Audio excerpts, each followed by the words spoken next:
Hey, welcome once again to Rockin Comics. I'm Zach. I'm Amy. Guess who likes Harry Potter?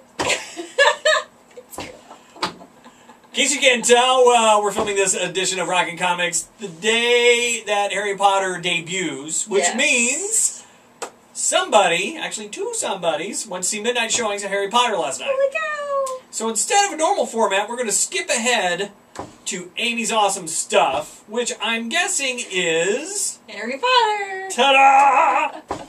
So what did you think?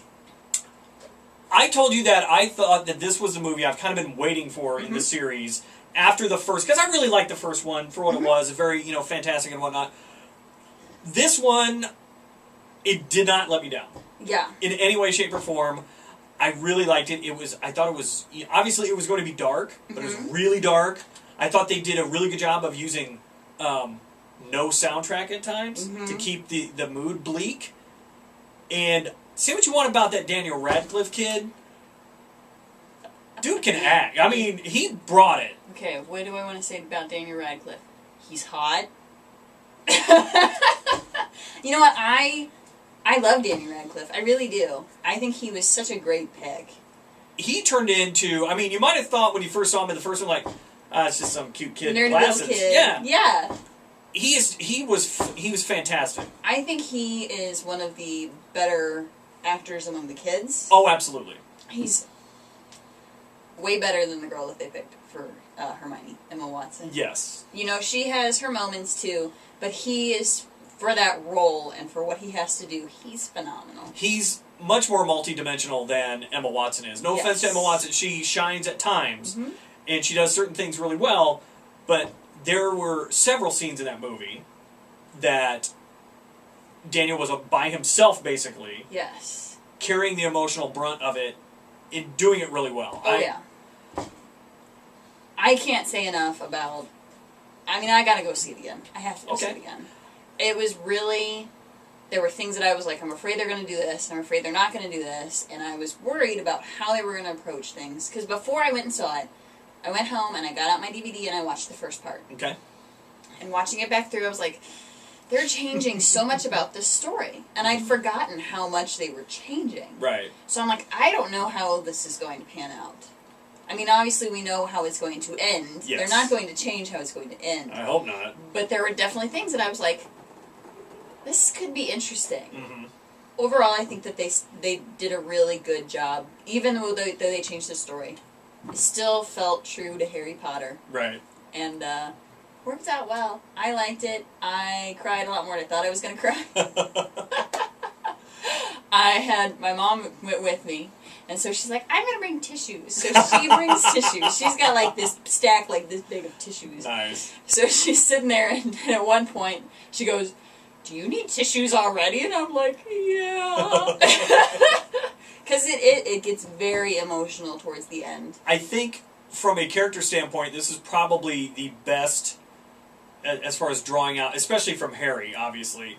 It was just really well done. I was pleasantly surprised by how well done the entire thing was. Once again, he who shall not be named. I've been up for 24 hours, so I'm sorry. Voldemort. Holy crap, he's going to come in here. The guy playing Voldemort. Creepy and good. Yes, he was really good. Creepy and good. He did such a great job. I mean, he has been fantastic from the moment they picked him in movie 4. And this was... I think they did a really good job in this one of really getting across through everybody, like all of the students and everybody that's involved in that last battle of... This is how creepy this dude really is. This is how serious it is. Because I don't think you really get that feeling. Not from everyone else. I mean, and that's been part of the story, though, is that these three kids think it's real serious and no one else kind of buys in. In this last movie, well, 6 a little bit, but... 7, both parts, the weight of the situation really comes down on the characters, and it's well done. They did a great job. Go see it. Fantastic movie. Go see it. Wear your scarf. Your scarf, perhaps your Quidditch goggles. Your Quidditch goggles, which are awesome. I have my Hufflepuff shirt on. I am like head to toe. You are... I don't mess around, HP'd out. You are HP'd out. Now, let's move on to comics, but speaking of which, your goggles remind me of my first book that I picked up on a whim. This is Lady Mechanica. It's actually collected issue 1 and 2. I'm sorry, issue 0 and 1. 0 and 1. I like steampunky stuff. Yeah.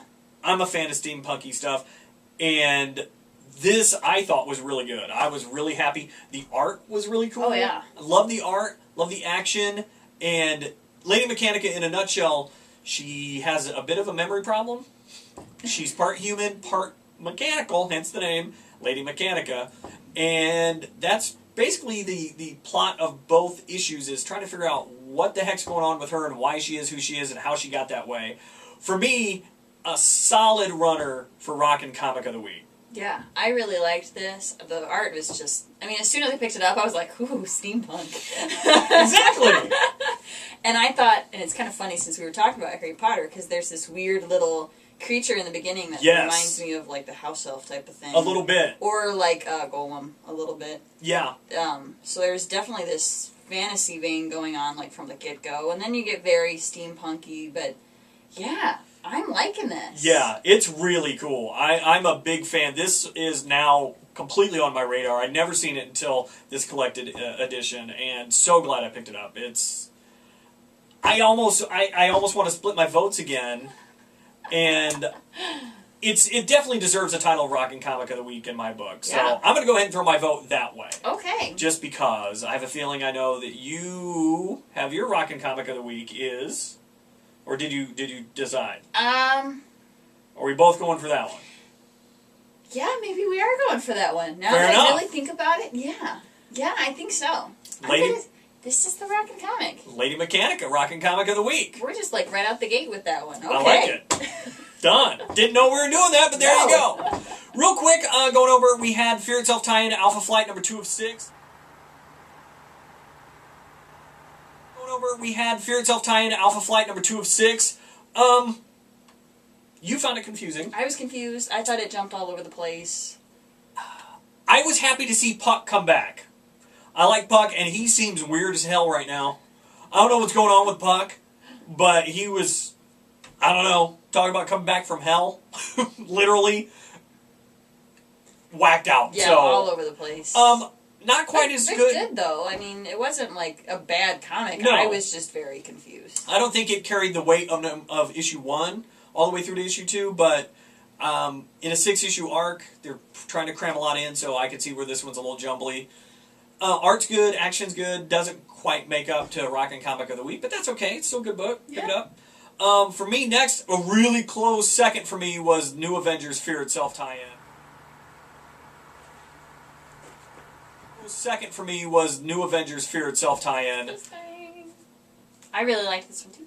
I liked it a lot. Bendis is doing the post-interview style again. Yes, with all the static panels. Static panels, but then some really gorgeous art. Mike Deodato, I believe, is the guy who's that panel there. Yeah, this one here really...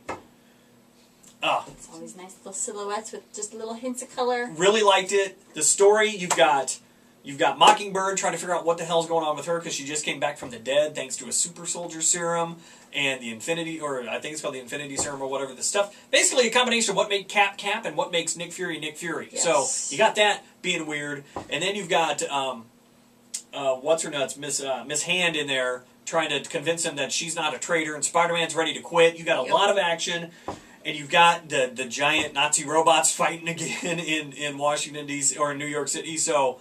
a bunch of action, really good story, really good character development, and just enough of Bendis's just verbiage to really make that sail through for me. Another solid number 2 for me in my Rockin' Comic of the Week. I like that one. Liked it a lot. Mockingbird's kind of a badass. She is kind of I'm really digging it. She is kind of a badass now. I like it. And then, just to finish off the comics this week, BPRD, Hell on Earth, number 1 of 2, Monsters, and also Hellboy, number 2 of 3, The Fury.